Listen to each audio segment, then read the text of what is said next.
Olá, amigas, amigos, sejam bem-vindos. Nós estamos aí de volta para as nossas conversas de todas as terças-feiras, sempre envolvendo um tema voltado ao transtorno mental e também à espiritualidade. Nós estamos aí avisando as pessoas. Boa noite, Nédia Zaroto, Daniele Cardoso, Tiago Aguiar, Alan Sena, boa noite, Laila e Ared, sejam bem-vindos. Nós hoje vamos falar sobre os desafios da família diante dos transtornos mentais. Nós vamos trabalhar as questões que as famílias enfrentam quando a gente fala de transtorno mental. Boa noite, Rick Silva, DTDNA, boa noite, Yuri Moreira, sejam bem-vindos, fiquem aí conosco, nós temos muita coisa boa para falar. Estamos aí de volta depois de 3 semanas ausentes, quando nós estávamos aí de férias, fazendo um percurso aí muito gostoso, visitando o filho. Boa noite a todos, boa noite Simone, Neonatal, boa noite Nath Costa, Psi Márcia Boechat, boa noite para todos vocês. Nós hoje vamos desenvolver um tema que eu tenho certeza que vai auxiliar a muita gente, tanto que trabalha com portadores de transtorno mental, quanto as pessoas que convivem ou que carregam consigo esses transtornos. Lembrando, se você conhece alguém que precisa desse tema, que você sabe que seria importante, vamos lá, mande um aviãozinho para ele, avise. Olha, boa noite, Natália. Obrigado aí, muito bom tê-la convosco aí, né? Conosco aí, seja bem-vinda. Isso. Então nós vamos falar desses desafios. E que são muitos, não são poucos. E a nossa preocupação sempre é lembrar que é fundamental a participação da família para que a gente tenha resultados efetivos no trabalho com os portadores de transtornos mentais. E ainda que muitas vezes esses transtornos estão presentes nas famílias, não só naquele indivíduo que é o alvo da atenção daquele momento, mas em outras criaturas dentro de casa, e às vezes os próprios cuidadores enfrentam transtornos de ansiedade, episódios de depressão, que precisam ser acompanhados, serem auxiliados. Então, mais uma vez, boa noite, o pessoal está chegando, Lília Stefania, Alana Souza, Dana 79 Barbosa. Lembre-se, se você tem algum conhecido que convive com o desafio do transtorno mental, tragam para cá, mande um aviãozinho, chame para participar, para ele entender um pouquinho do que ele vive e para ele entender como que essa vivência pode ser mais fácil. Boa noite, Aime Souza, Rosana Alves, seja bem-vinda, minha querida amiga, Tites Reis. Boa noite, diretamente de Portugal, onde nós tivemos aí o mês passado, falando lá na Universidade de Lisboa. Michele Suelen Castro, boa noite.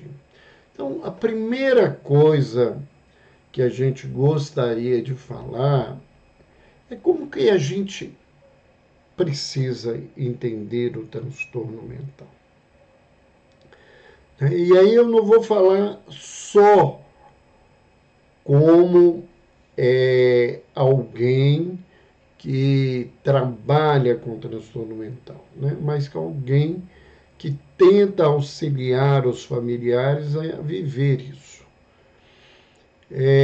Nós estamos vendo aí a Amy Souza aqui, perguntando se ainda tendo consultório, atendo, trabalho sim no consultório, nós estamos lá na ativa, sempre aguardando alguém novo, aguardando os nossos pacientes para ajudá-los.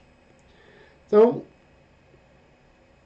nós podemos falar de uma postura coletiva, que uma postura técnica, e nós podemos falar de posturas individuais. E o que eu quero dizer com isso para começar a nossa reflexão? Existe, né, inúmeras informações sobre transtorno mental.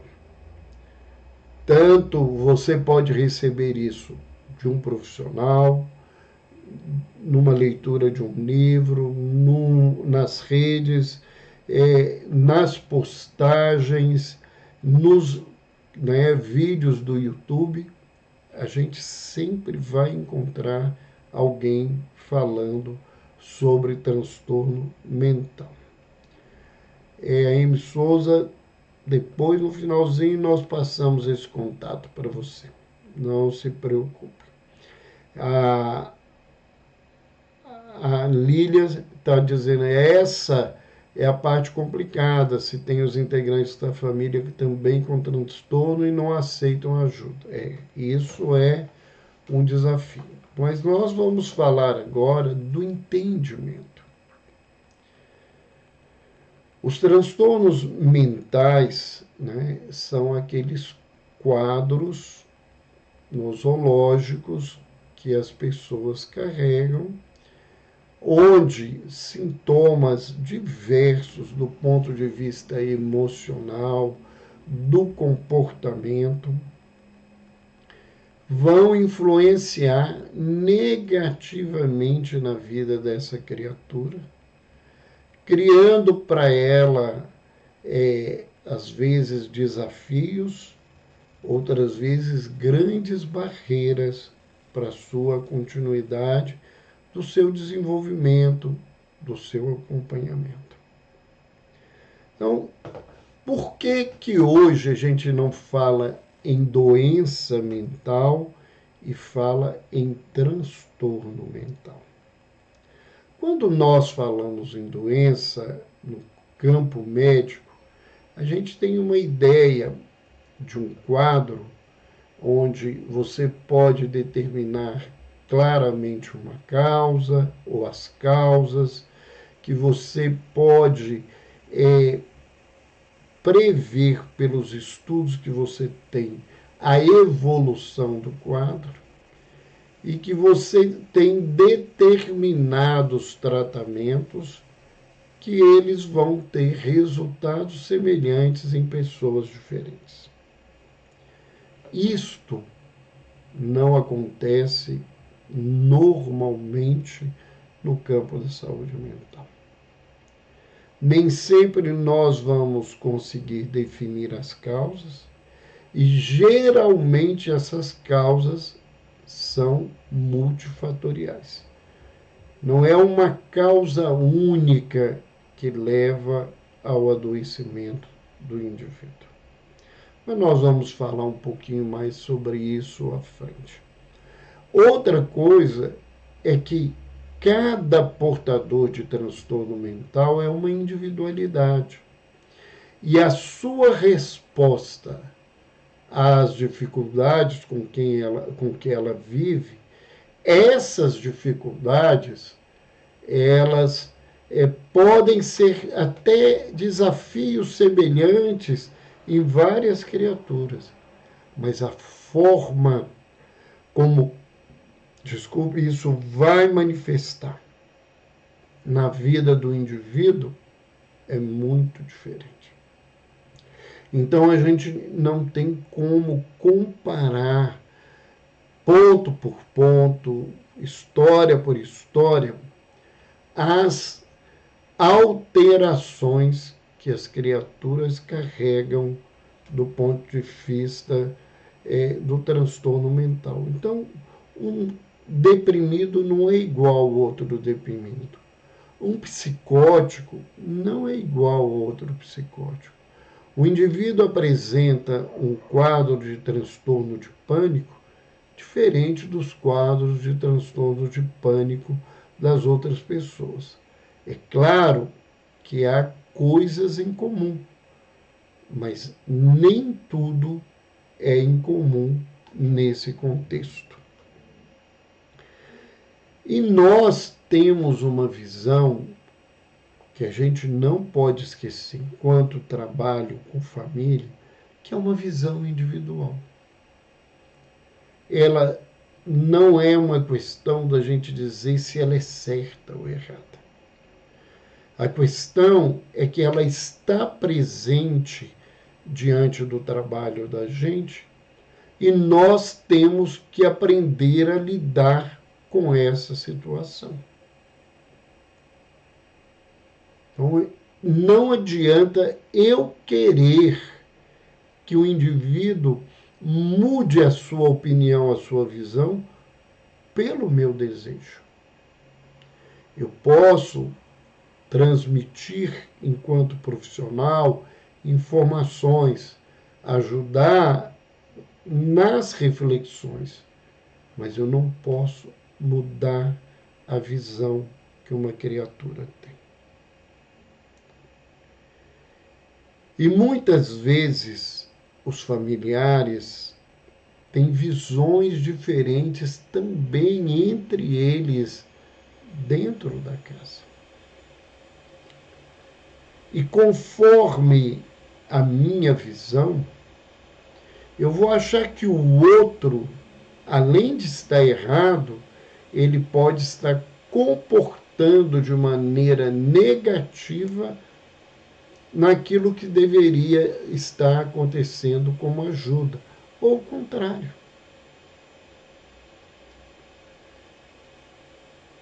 Isto não é também um trabalho de um dia.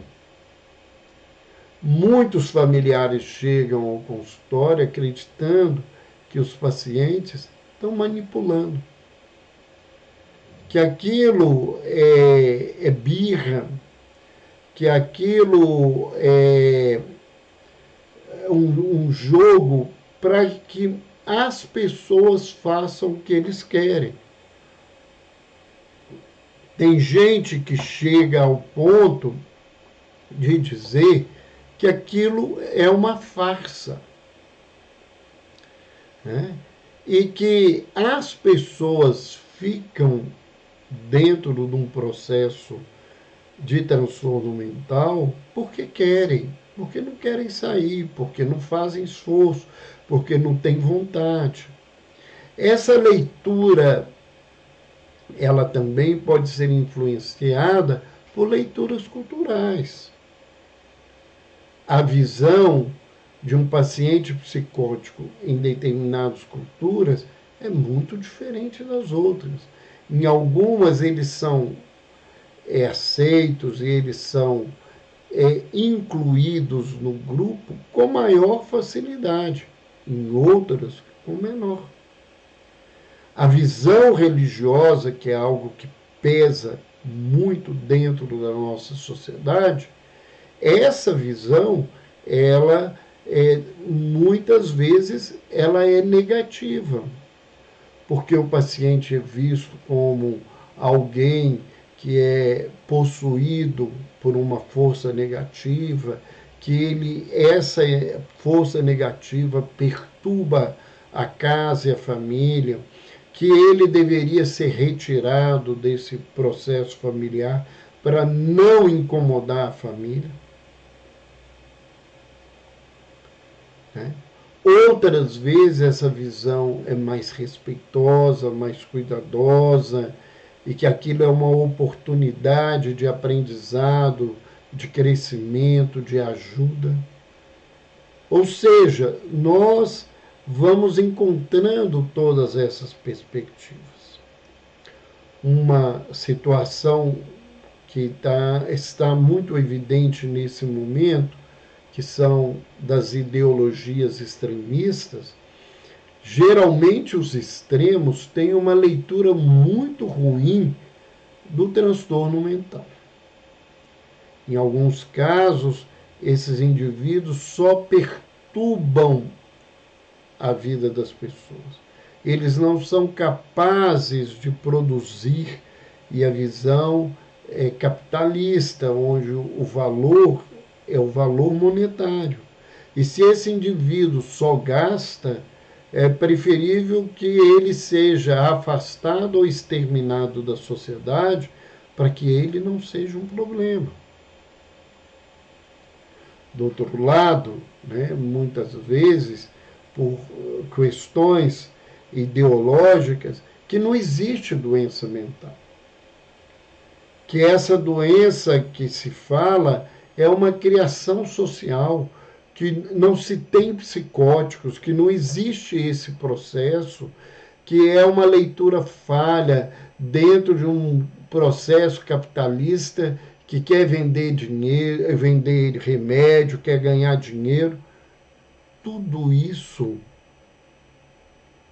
são fatores que dificultam a intervenção profissional numa família pelo entendimento que essa família apresenta da doença. E muitas vezes a família ou alguns familiares negam a doença. Não é só o paciente que nega a doença. A família também nega essa doença. E essas famílias negam muitas vezes por motivos muito diferentes. Muitas vezes negam por essas questões culturais, não existe ou não aceita que alguém possa perturbar a situação familiar. Outros negam, né, por um sentimento de culpa, e isso é muito comum na figura materna, na figura de pais, daqueles que criaram aquele indivíduo que está apresentando um transtorno mental. E eles têm uma culpa tão grande que às vezes não é verdadeira, é um sentimento que essa pessoa carrega. Essa culpa é tão intensa que ela faz, na verdade, né, uma negação para não ter que enfrentar a culpa. Outras negam porque é mais cômodo. Se eu não assumir que tem alguém que me é um desafio, um problema, eu vou fazer o que eu quero, saio desse lugar, fico nesse lugar. Nós estamos vendo aí o pessoal chegando, né? Boa noite para todos, sejam bem-vindos. E nós estamos falando hoje sobre os desafios da família diante dos transtornos mentais. Esse lugar que nós estamos aqui falando é muitas vezes uma questão de escolha. É a família ou o familiar que escolhem como quer ver o portador de transtorno mental. E como a gente já estava falando, né, quando há outras pessoas nessa casa que têm transtornos, isso pode facilitar a leitura e a ajuda. E isso pode também dificultar. Por quê? Muitas vezes a pessoa que se vê responsável por cuidar daquele portador de transtorno mental, ele não aceita o seu transtorno. Então, como ele nega o seu, ele acaba negando muita coisa do outro. Outras vezes, né, é por uma aceitação de que aqueles quadros já acontecem na família, quando aparece um novo portador, a família tem um melhor acolhimento do que esse indivíduo. Uma negativa muito comum, né, são naquelas pessoas absolutistas que buscam a perfeição, que preferem acreditar que elas não erram, que elas sabem tudo. Então, ter alguém adoecido na família é como se ferisse a sua vaidade. E a forma como eles respondem a isso é muito mais complexa, é muito mais difícil. Mas isso é uma questão de escolha.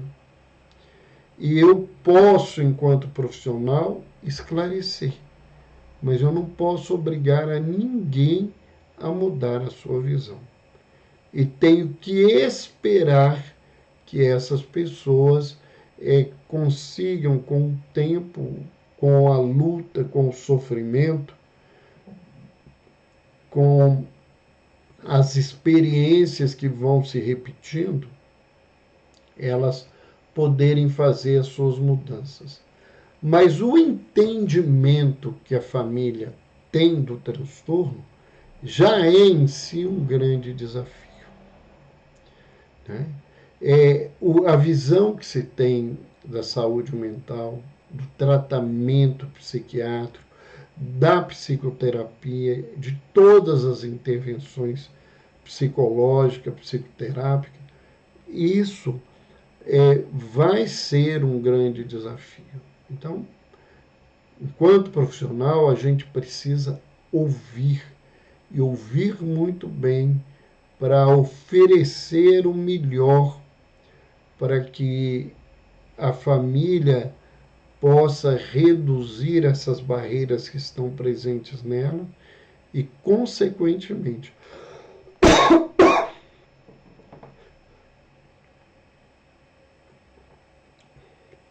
desculpem, e consequentemente elas poderem auxiliar esses pacientes, né? As abordagens dos transtornos mental, elas são diversas. Então, você tem as teorias biológicas, que acham que tudo é fruto do cérebro, é fruto das alterações cerebrais. Nós temos teorias do campo emocional ou psíquico, que levam todas as leituras para um campo psicológico. Às vezes elas nem invalidam a questão biológica, mas elas enfatizam somente a questão psicológica, e muitos psicoterapeutas têm dificuldades com a questão do medicamento, dos tratamentos em transtorno mental, e criam diversas formas de dificultar esse casamento que é importante de um trabalho psicoterápico com o trabalho clínico, farmacológico, ou com o uso da eletroconvulsoterapia quando o quadro depressivo é muito grave. Nós temos abordagens sociais, e aí nós levantamos uma abordagem que muitos profissionais do chamado movimento de reforma psiquiátrica, né, contra as internações, todo esse processo, baseados em teorias sociais, e muitas dessas teorias sociais, elas, quando são bem avaliadas de uma forma externa, sem nenhuma paixão, a gente vê que elas não são suficientes para explicarem sozinhas esses processos. Nós temos as teorias religiosas, espirituais, que acham que o transtorno mental é fruto de um problema espiritual, de uma ação demoníaca, da ação de obsessores, né, de espíritos obsessores, que aquilo é um castigo de Deus. E essas leituras nem sempre, ou melhor, essas leituras negativas nunca nos ajudam no tratamento efetivo em saúde mental. Alguém poderia me perguntar, mas o senhor fala de espiritualidade, qual é a visão que o senhor tem do ponto de vista espiritual de um transtorno mental? Entendendo, né, partindo do entendimento que eu acredito em um Deus de misericórdia, de amor, que as coisas são positivas no universo, eu não posso nem ficar no lugar do castigo, né, desse terror que se provoca, né, nem que Deus está cobrando do indivíduo de uma forma, às vezes, muito grave. E eu entendo que todas as experiências humanas, elas são experiências pedagógicas. Depende do ponto de vista e do olhar que eu faço. Então eu não vejo, né, essa forma, às vezes, negativa que se coloca nessa situação. Dentro da família, a gente vive com inúmeras interrogações que eu fui levantando durante esse momento. A questão da exclusão e da inclusão, se tira ele da sociedade para que as pessoas não critiquem, não debochem, não ofendam, ou para que a família não seja mal vista, porque às vezes a exclusão é usada muito mais pela vaidade familiar. Ou se eu incluo e enfrento todo o processo de inclusão, isso é muito claro e muito óbvio hoje nessa busca de processo de inclusão das crianças com determinados transtornos que precisam da escola, e o processo de inclusão, embora a lei determine que ele aconteça, a prática não acontece da mesma forma. E nós vemos as famílias enfrentando esses desafios. Como é que a gente faz? A gente leva o caso para a escola e expõe a criança, a gente tenta tratar dessa criança e diminuir o possível o acesso a essa informação. Tem gente que nos pergunta isso. Como que isso deve ser feito? Essa questão da inclusão. Há alguns dias, uma paciente minha adolescente veio me pedir que eu escrevesse um documento sobre ela, o que ela tinha de quadro para se entender, porque ela gostaria de apresentar isso aos professores, para que eles, dentro da leitura dela, pudessem tratá-la de uma forma diferente.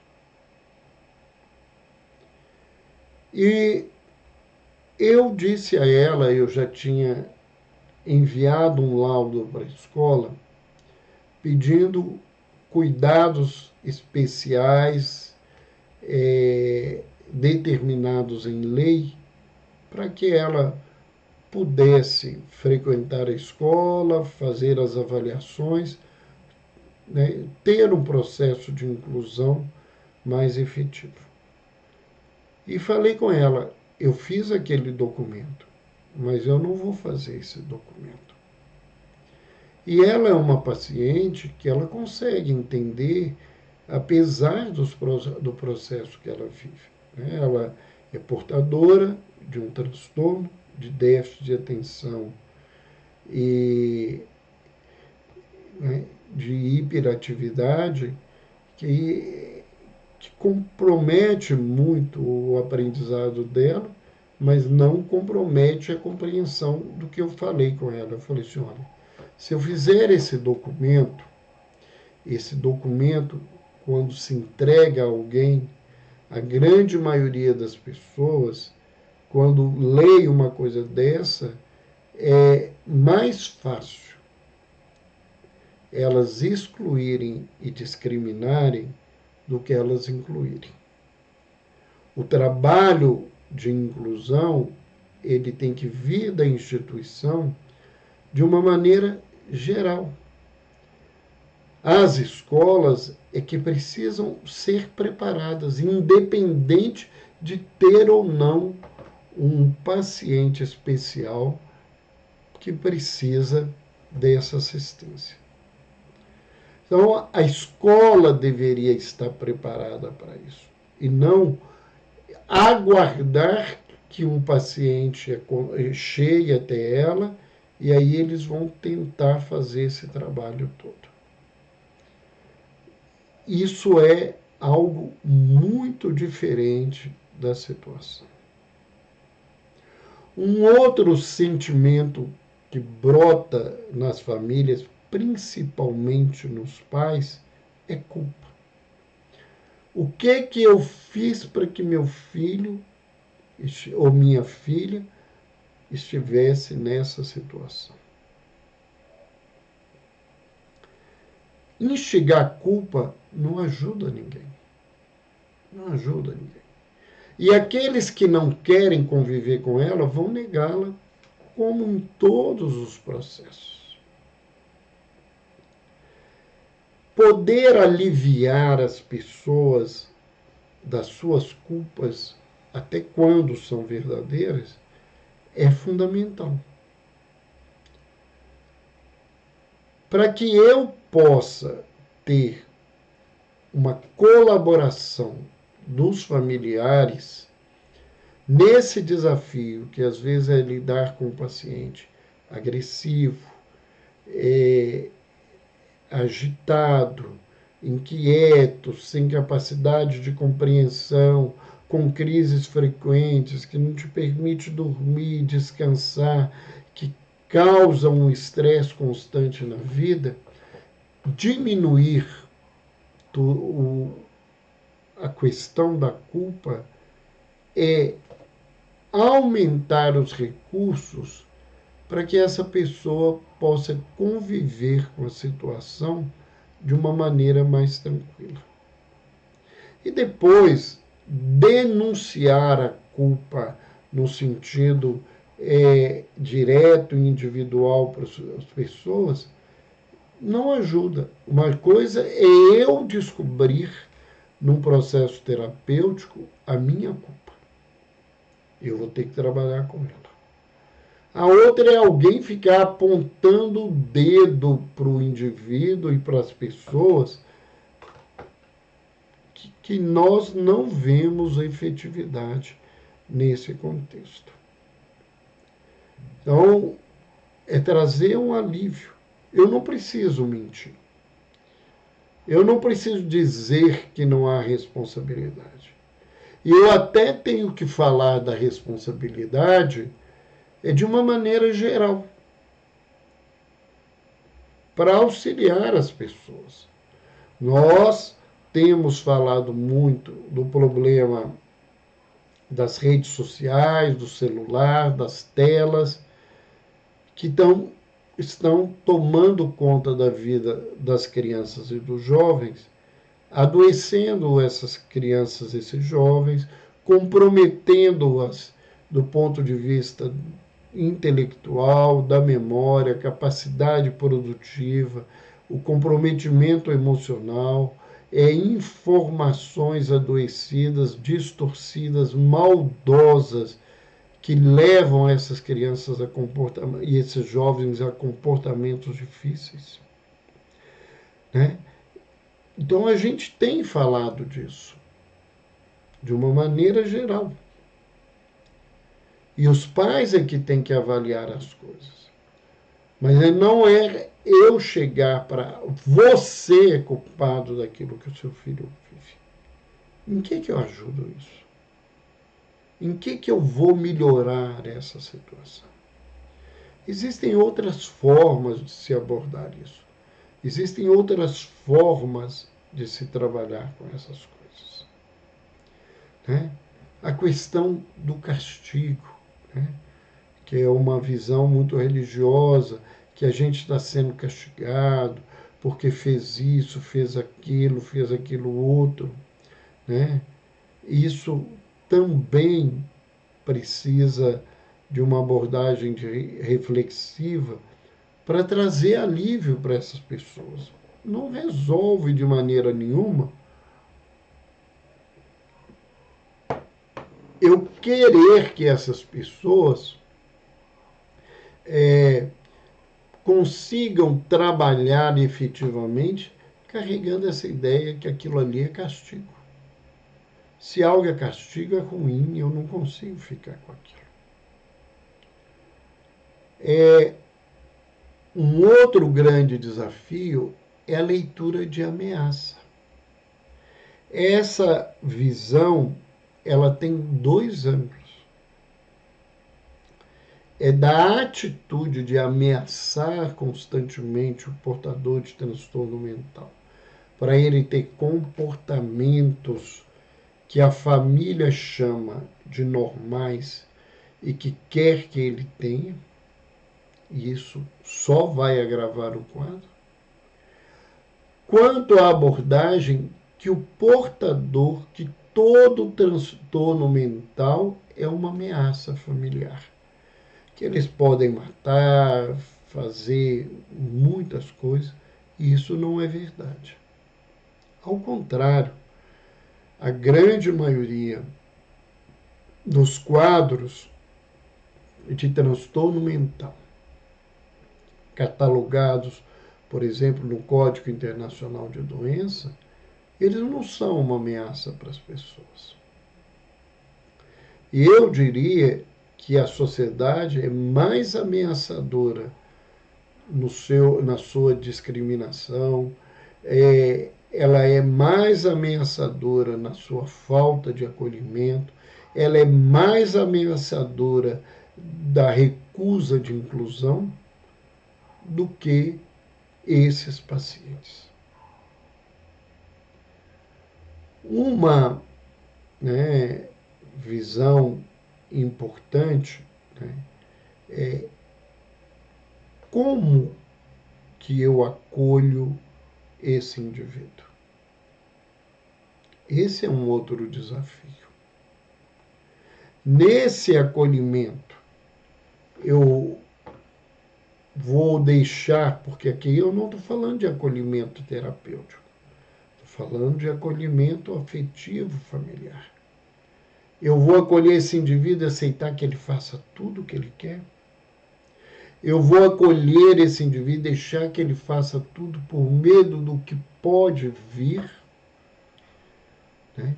Eu vou acolher e buscar o lado sadio desse indivíduo e buscando o lado sadio desse indivíduo, eu vou oferecer para ele recursos de crescimento, de transformação.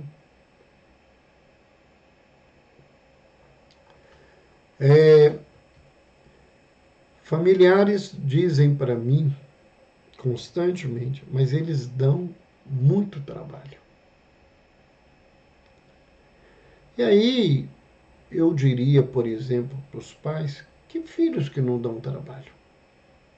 Ah, mas tem muito filho bonzinho, educadinho, que não dá problema nenhum, que vai para a escola, estuda, é nerd, é isso, aquilo, outro. Ele não dá problema nenhum. Isso é uma leitura. Que eu já vi muitas crianças e jovens que, ao entrar na fase adulta e que tinham esse comportamento, passam a apresentar comportamentos difíceis, passam a apresentar transtornos psíquicos por causa das atitudes em que muitas vezes esse comportamento bonzinho era um comportamento que ele sentia que era importante para ele ser aceito na família, para não ser rejeitado. E num determinado momento, a sua condição mental ou as suas reflexões fazem ele passar a se comportar de uma maneira diferente, e isso fica mais difícil. Aprender a ver todas as questões como experiências de aprendizado, do meu ponto de vista de trabalho, é facilitador e aliviador. Eu tenho que aprender alguma coisa. Eu aprendo todos os dias com meus pacientes. E eu aprendo até hoje, depois de mais de 40 anos trabalhando com saúde mental. Todos os dias. As experiências deles, dos familiares, dos seus cuidadores, elas me ensinam muito. Quando eu estou aqui falando, dividindo essas reflexões, né, eu estou dizendo daquilo que eu aprendi nesses anos todos. Muitas vezes as pessoas perguntam, mas o senhor fala muito pouco de remédio, de tratamento. Eu acho que remédio e tratamento são importantes. Mas é como eu digo para os meus pacientes, eles são, na realidade, muletas. Eu não posso andar, eu preciso fazer uma fisioterapia, eu não posso pôr o pé no chão, a dor não me permite, eu uso uma muleta. Mas eu vou ter que fazer um trabalho. Eu vou ter que recuperar a musculatura, a movimentação, se eu quero ter uma outra condição. Abordar a família, abordar o portador em processos terapêuticos diferentes, em trabalhos de acolhimento, de orientação, são fundamentais para que a gente tenha resultados mais positivos.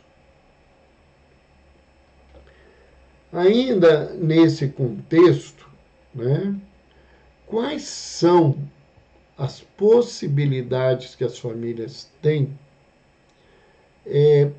diante do transtorno mental? Então, a primeira coisa é se lembrar que a gente está diante de um processo que precisa de ajuda especializada. Então, a família precisa de uma assistência psiquiátrica efetiva. Isto, no Brasil, é ilusão. Por que eu estou dizendo isso? Porque o número de profissionais na área médica, não vou falar nem de outras áreas, vou falar da minha área, da área médica, especializados em psiquiatria no Brasil, é insuficiente para atender o nosso território. Se fala que há um acúmulo de profissionais, principalmente no Sudeste e no Sul, isso é verdade, mas isso também deve se lembrar que um grande número da população do Brasil se encontra principalmente na região Sudeste. O estado de Minas Gerais, de São Paulo, do Rio de Janeiro, né, tem uma população muito grande que representa só esses 3 estados, e a gente pode acrescer vários outros aí no sul, e só esses 3 estados têm uma representatividade populacional muito grande. Então, a necessidade de profissionais é grande, mas nós temos muito pouco. Da mesma forma que nós hoje temos uma carência de pediatras para tratar das crianças, essa carência é muito maior quando se fala de profissionais de saúde mental especializados em infância e adolescência. Nós temos uma carência imensa em psicogeriatras, em profissionais que têm uma especialização voltada à psiquiatria e à geriatria para atender, né, a nossa população idosa. E a população em geral, ela não consegue, muitas vezes, uma consulta, nem no serviço público, nem no serviço privado. No serviço público, pela falta de profissionais, por falta de políticas públicas capazes de manter profissionais para trabalhar para a população, e no campo privado, muitas vezes a questão é da carência econômica, né, financeira dessas famílias de manterem um tratamento psiquiátrico particular, porque é um tratamento caro, porque muitas vezes a doença é crônica e o tratamento é de longo prazo. Então, falar em assistência psiquiátrica efetiva no Brasil é ilusão. É ilusão. Nós temos, na teoria, o melhor sistema de assistência médica do mundo, teoricamente, que é o SUS. E que atende muita gente, e às vezes atende de uma maneira muito efetiva. Mas essa efetividade diante da falta da assistência, ela é um elemento pequeno e é muito grande essa falta de profissionais. Então, a população, ela vive uma carência muito grande, as famílias sofrem muito por isso. E os serviços gratuitos em psiquiatria, em psicoterapia, crescem, mas ainda são insuficientes. A outra questão importante, e que isso precisa ser trabalhado pelos profissionais quando recebem os familiares, é diagnosticar e apostar no trabalho da potencialidade da família em acolher o paciente. Nós falávamos até há pouco das dificuldades das famílias em aceitar a doença, em entender a doença. Mas, se a gente souber esclarecer, clarear essas questões, Se a gente identificar os familiares, as potencialidades de cada um nesse contexto, nós vamos ter um acolhimento melhor. O que a gente vê, né, é que as pessoas da família cuidam por obrigação, e isso causa muito sofrimento. Às vezes a pessoa até tem boa vontade, quer ajudar, mas ela é única. Os outros não querem participar, e isso é desgastante, e isso adoece a criatura, inclusive do ponto de vista de saúde mental. Nós vamos ver, então, que é importante identificar essas potencialidades na família e promover esse acolhimento. Quando a família consegue acolher o paciente, quando a família consegue ter empatia e desenvolvendo pouco a pouco a compaixão, as coisas mudam. Isso é fácil? Não. Mas não é impossível. Ao contrário, é possível se a gente se dedicar a isso. O que é o grande problema? É que muitos profissionais, principalmente na saúde pública, têm um grande número de pacientes e a única coisa que eles conseguem fazer é um diagnóstico, muitas vezes superficial, e dar uma receita. Ele não tem tempo, não tem disponibilidade naquele lugar, pela perspectiva do trabalho, de oferecer mais.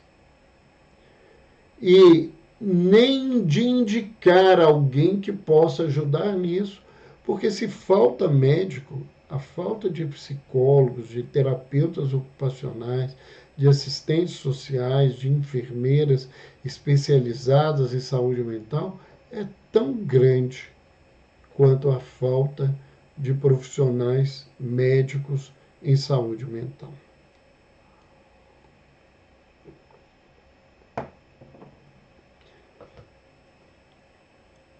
Uma questão importante é trazer para a família que ela é um instrumento fundamental para possibilitar ao portador de transtorno mental uma ressocialização. Tanto pela sua atitude, quanto pela possibilidade de atuar para que a sociedade tenha esclarecimentos e tome atitudes adequadas para esse processo de ressocialização. E ainda nós temos aí, né, a oportunidade da família de aprender, de se aprimorar, tanto do ponto de vista do conhecimento, mas da questão moral, da questão espiritual, quando ela entende e assume esse lugar que está acontecendo.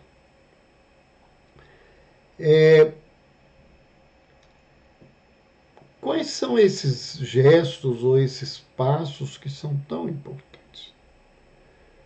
Primeiro, cuidar de uma pessoa com transtorno mental é um desafio. Então, falar que isso é fácil é mentir para as pessoas. É sempre um desafio.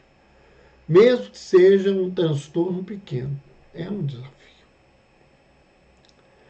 Nos quadros mais graves e mais crônicos, esse desafio é maior. E na grande maioria dos quadros de transtorno mental, que se repetem, que são cíclicos, ou que a cronicidade traz que ele reagudize ou volte a ter uma crise frequentemente, a vivência nem sempre é harmoniosa. Não só por causa do portador de transtorno mental, mas por causa dos elementos da família que têm visões diferentes E isso causa embates, brigas, às vezes separações, porque os indivíduos não aceitam determinadas atitudes.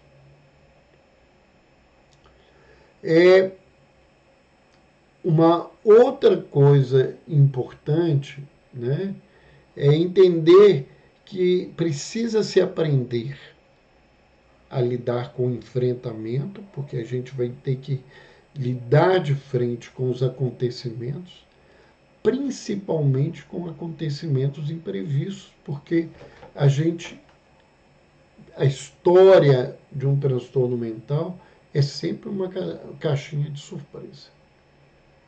Mais hora, menos hora, acontece algo que a gente nem esperava, inusitado, e que precisa se lidar melhor com isso. A família precisa enfrentar os próprios preconceitos. Para se poder trabalhar com um transtorno mental, pais, irmãos, avós, tios, familiares, as escolas, as instituições precisam enfrentar os próprios preconceitos. E aí a gente parte de uma premissa muito difícil, que é eu aceitar que eu tenho preconceitos. Eu vejo muita gente falando assim, eu não tenho preconceito, porque eu convivo com um indivíduo que é assim ou assado. Conviver com um indivíduo assim e assado, diferente de ter preconceito. Porque às vezes eu convivo com esse indivíduo harmoniosamente, mas quando há um atrito, aqueles preconceitos vêm e destroem uma relação. Ou abala essa relação de uma maneira crônica, que eu sempre vou conviver com isso. Então, cada um precisa trabalhar com seus preconceitos. Eu entendo que para que se possa cuidar, é importante uma nova percepção do ser humano. O indivíduo não é a doença, ele está doente. Ele é um ser humano, ele é gente, e ele tem que ser tratado antes e acima de tudo como um ser humano e como gente. E como ser humano, mesmo sendo portador de um transtorno mental, ele tem possibilidades, ele tem capacidades, ele tem potencialidade, mesmo tendo limitações e deficiências. E se eu abordá-lo do lado doente, eu vou estimular o lado doente. Então, é muito importante que a gente trabalhe com o lado sadio do paciente.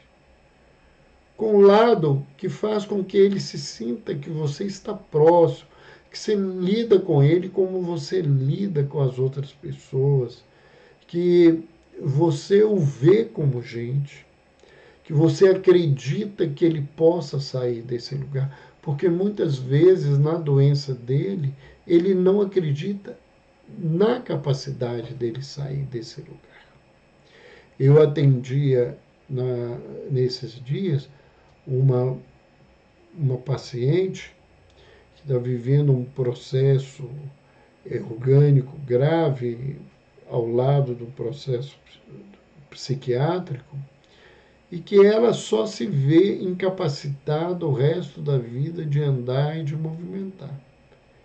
E vendo-se desse jeito, ela não se permite aproveitar a fisioterapia, a reabilitação, tudo que é usado, porque ela não acredita que ela será capaz de retomar a capacidade de andar.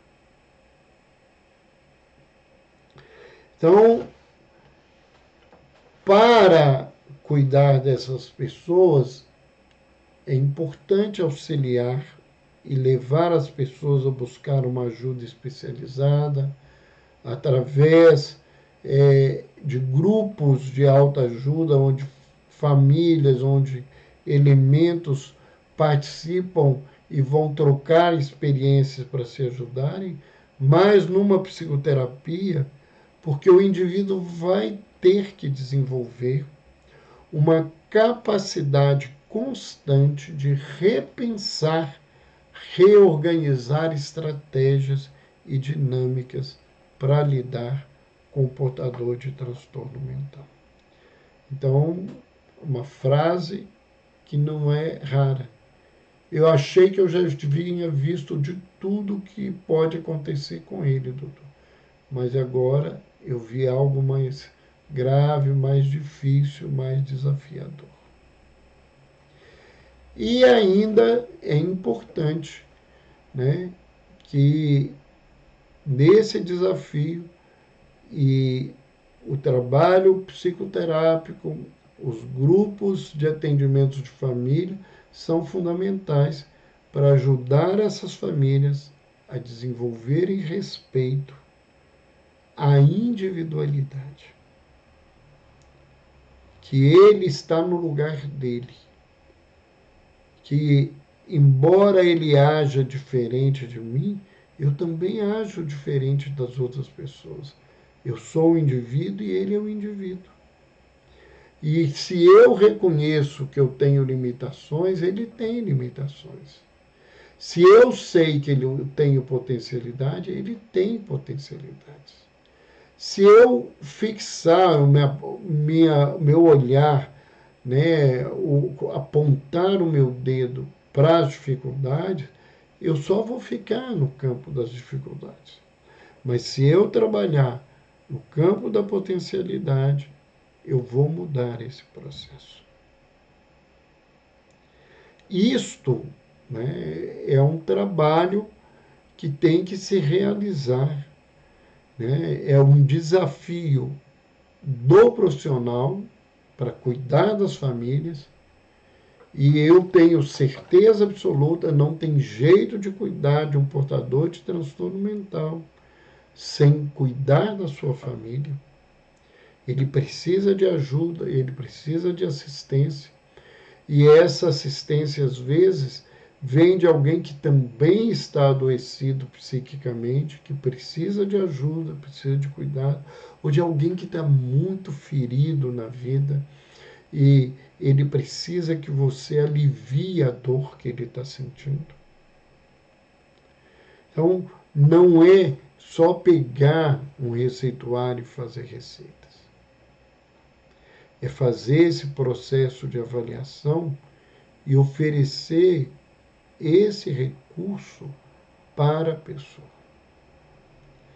É esse o trabalho que eu busco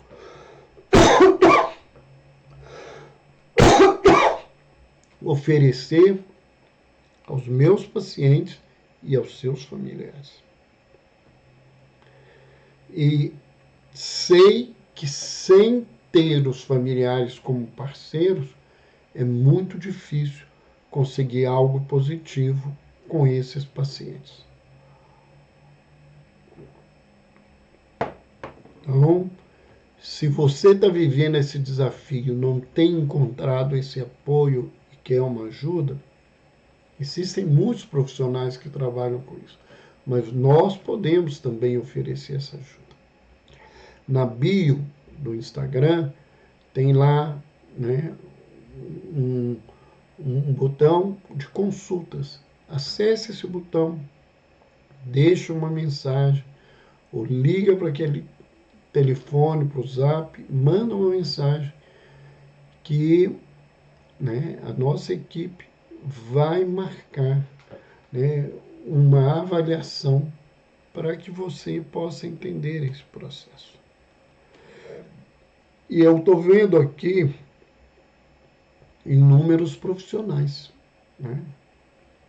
E se você ainda tem dificuldades para atuar nesse contexto, nós podemos te oferecer uma supervisão, uma orientação, casos individuais ou de uma visão geral do trabalho, né, dentro dessa experiência que a gente tem, não só de consultório, não só da parte clínica, mas da parte de terapia, como de um trabalho dentro de uma instituição psiquiátrica por mais de 39 anos.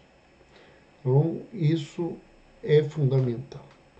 Então, lembramos que essa nossa live não fica gravada no Instagram. Se você não conhece, conheça o nosso canal do YouTube, né? Dr. Roberto Lúcio, que é um canal de saúde mental. E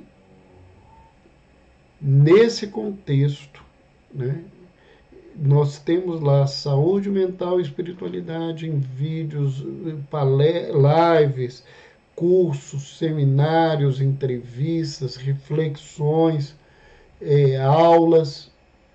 Podem acessar e se inscrevam, porque isso é importante para que a plataforma possa indicar esse tipo de assunto para as pessoas que querem. Marquem o sininho, porque todas as semanas nós temos material novo naquele lugar. Alguém nos pediu, a AM Souza, o contato do nosso consultório. Então, nós vamos deixar aqui, 31 988, ou melhor,